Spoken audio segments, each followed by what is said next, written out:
with the recent WWE releases being a personal shot at Triple H and more. This is Wrestling Hub. My name is John, and you're watching the Wrestling Report for January 6th.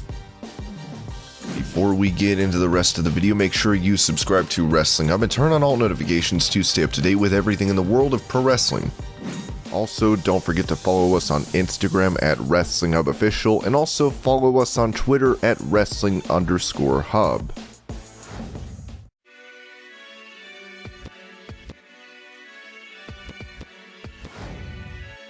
The former protege of Paul Heyman and co-founder of Ring of Honor and Evolve, Gabe Sapolsky, has been released from his position as a consultant for WWE, which he'd had that role since January of 2018. He'd confirmed his release, taking to Twitter to write, "Looks like the end of the road. Thank you everyone, love you all."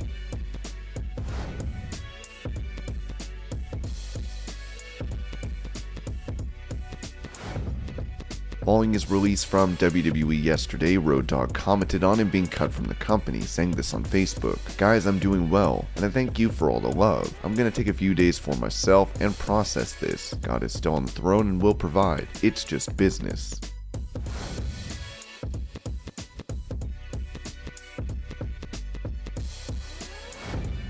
Speaking of the recent releases from WWE, one of the most shocking was the company letting go William Regal. Regal had served as NXT general manager since 2014 and was integral in recruiting talent for the company. Now, Sasha Banks has taken to Twitter to pay tribute to Regal with her writing, "There would be no Sasha Banks if it wasn't for Regal. Thank you for giving me a chance and believing in me. Forever grateful." Given the news of Banks having a leg sprain, it's unknown if she'll be taking any time off to recover.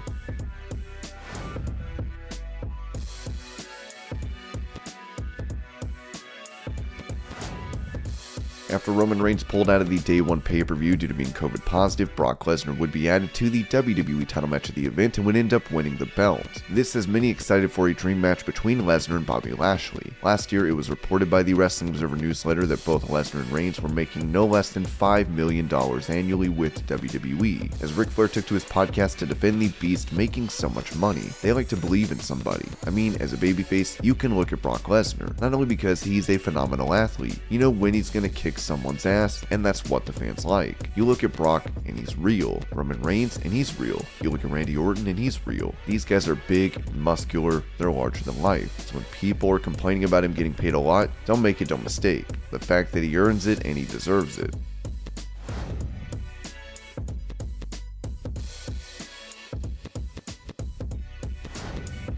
Speaking of Reigns and Lesnar, Dave Meltzer reported on Wrestling Observer Radio what WWE could be planning for the upcoming SmackDown. As he said, "I believe that they have something planned for Roman Reigns. It might be someone from the Raw side moving over. Lesnar and Reigns are gonna have a confrontation this Friday, so maybe that'll set up something. Whoever the next sacrificial lamb will be." WWE has also confirmed Roman Reigns will be making an appearance this Friday, as they noted on Twitter, breaking: "Roman Reigns has been medically cleared and is set to return at tomorrow's Friday Night SmackDown. What will Lesnar have in store for their explosive confrontation?"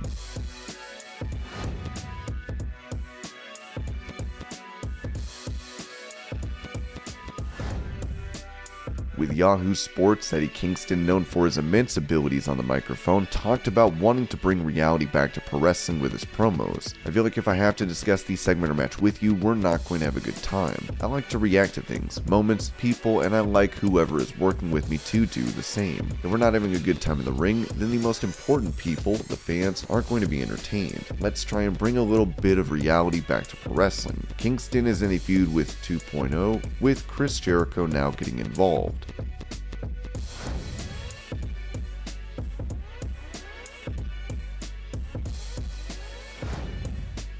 Formerly known as Big Cass in WWE, Morrissey looks set to challenge for the Impact World title in a three-way match against Moose and Matt Cardona for Hard to Kill on the 16th. Talking about a potential reunion with Enzo Amore, Morrissey mentioned on the Battleground podcast that this will probably happen down the line. "I wouldn't want to go back to a tag team full time. There is somewhere down the line for me and Enzo to get back together, but I'm focused on a singles run right now. It's what I've always wanted, what I've always been destined to do. I need to take advantage of the opportunity opportunities now, because I had a lot of opportunities that were thrown my way that I wasted, and that's something I have to go to sleep with at night, knowing that. The opportunity is there for me to succeed as a single star, and it's going to happen, and we're in the process of watching it happen. For me, going forward, singles is the way to go. For me, right now, where I'm at mentally, spiritually, emotionally, it's a way better fit for me to be out there on my own.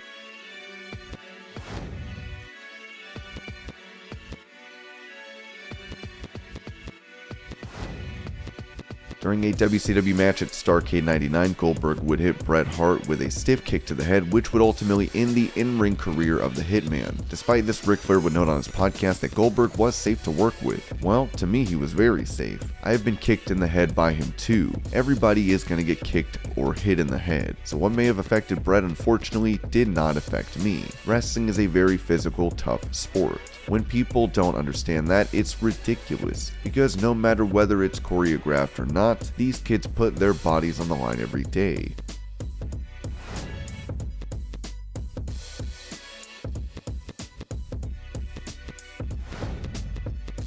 Last month, Cody Rhodes took on Andrade, where Cody superplexed his opponent through a flaming table. While he'd pick up the win with this move, Cody told Comic Book that this spot was the dumbest thing he'd ever done. I'm going to try and keep my language somewhat clean, but that was maybe the dumbest thing I've ever done. But man, it was cool. Dumb, but also what a good image. In terms of just, that's how we do Dynamite. That specific incident wasn't so much about topping myself. I just hate in wrestling when you'll hear, oh, it's a street fight, it's a Tapella, false count anywhere match or whatever, and then it's just basic Betty. It's checking boxes versus actually taking that level of danger into account, and that's what I wanted to do. I wanted to make sure people know that if there's a street fight on AEW, it's a street fight. It's going to leave you with a lasting memory, and ultimately, I think we did that. At the Battle of the Belts on Saturday, Rhodes will be defending his TNT title against Sammy Guevara.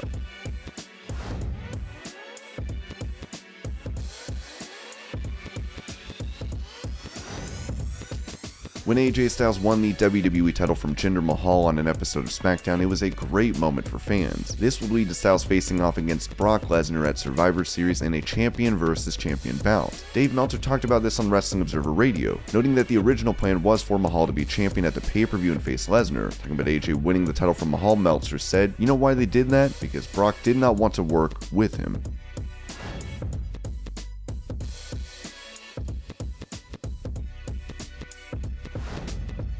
With him recently defeating Tommaso Ciampa to become NXT champion in New Year's Evil, Bron Breakker talked to the Sporting News about the similarities between football and wrestling, saying this about his transition to WWE. "Wrestling is hard and it's tough. Some things came naturally to me though. There is a lot of movements in the sport that both can transition over, like footwork, speed, and explosiveness. There's a lot of similarities there that transition over to pro wrestling. Definitely hit some bumps along the way. I had to earn my stripes, man. I had to hit the ropes and just get to work."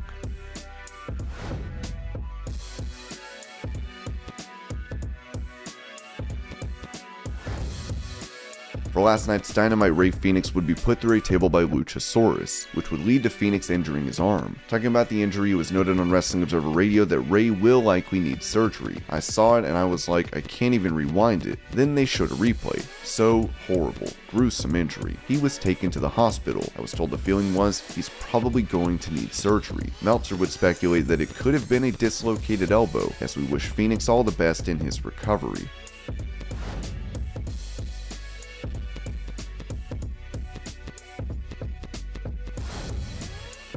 With WWE releasing many of Triple H's closest confidants from NXT, Ringside News reported that we asked around about WWE firing Triple H's people from NXT, and whether it was a conspiracy. It's not only 100% legit, but it was also personal. The source said, "You're not a conspiracy theorist. It was Triple H's people, specifically Triple H's people, and it was all intentional." While Triple H still has Shawn Michaels and Samoa Joe, it remains to be seen how the landscape of NXT changes going forward.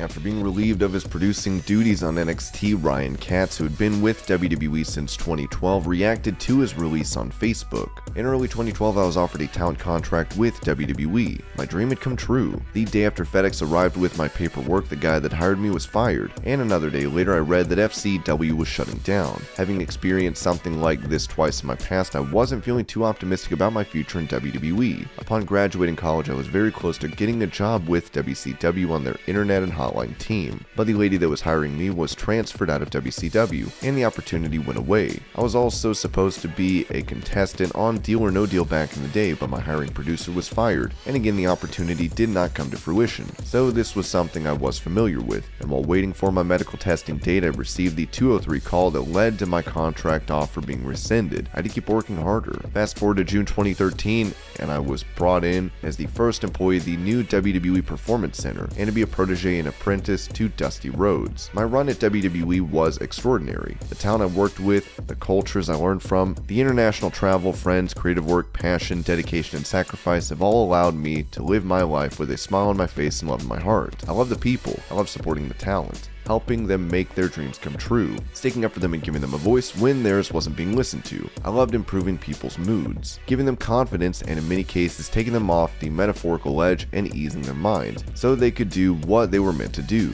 I got to work with some of the biggest stars in the world, and I had the opportunity to help and mold and guide them to who they are today, and for that I'm blessed, grateful, and humble. I also can't forget all the amazing, talented, charming, charismatic, and hardworking hopefuls that it didn't work out for that had a positive impact on my life. When I got the call, I wasn't sad or angry. I actually laughed a little. I know I will be fine. I have a wife that loves me, a puppy that adores me, and judging by messages, calls, and things I've been reading, my effect on people has been positive, and through it all, my influence was kind and full of respect. A special thanks goes out to Canyon Kamen, Bill DeMott, Matt Bloom, William Regal, and of course, the American Dream, for always believing in me, supporting me, and lifting me up. Dare I say, even onto a pedestal with your admiration, respect, guidance, and knowledge. I was fortunate to be one of the few that gets to live the dream, and lived every second of it with heart, passion, love, and commitment. To all the coaches, staff, and talent I have ever worked with, I thank you for allowing me to be part of your lives and dreams. As someone who has lived through many cool experiences and opportunities, I can say with my head held up high and a smile on my face that there is so much more to come, and I'm still working to grow, learn, and hopefully tap my full potential. It's important to love the life you live, so you can live the life you love. And even through bad news and the uncertainty of unemployment, I am filled with an abundance of love. To the talent going to work today bummed out, sad, angry, whatever, leave it at the door. You're there for a purpose, and go make it happen. I left you all a final statement of motivation in the doghouse. Read it, live it, and go be undeniable. Enough respect, love, peace, and smiliness forever.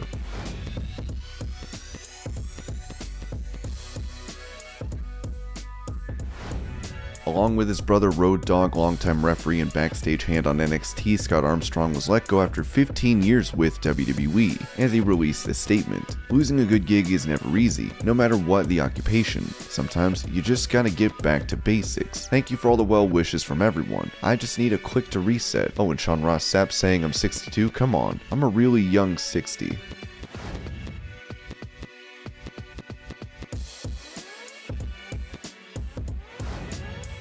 Following these releases, PW Insider reported that there is tension within WWE. I spoke to a few people who work within Titan Tower last night and this morning, and many of them are befuddled, to say the least. Some admitted are angry. Some pointed out that once again, it's not the company it was a few years ago. One even joked that it's Nick Khan's WWE, not Vince McMahon's company, at this point, and wondered what happens if Khan ever does fall out of favor, given that the company has been so gutted under Khan's vision. And should his vision ever end, what happens next? And there would be some really awful growing pains in order to shift it to whatever the next gear might be. A lot of the longtime employees are gone, and a lot of people who have migrated over are Nick Khan Knights. No one I spoke to yesterday and today were happy. Many were sad. Many were frustrated. Some don't even know how to guess what might be next. And this was your Pro Wrestling News Update. I hope you're all having a great day. Thank you so much for watching, and I'll see you later.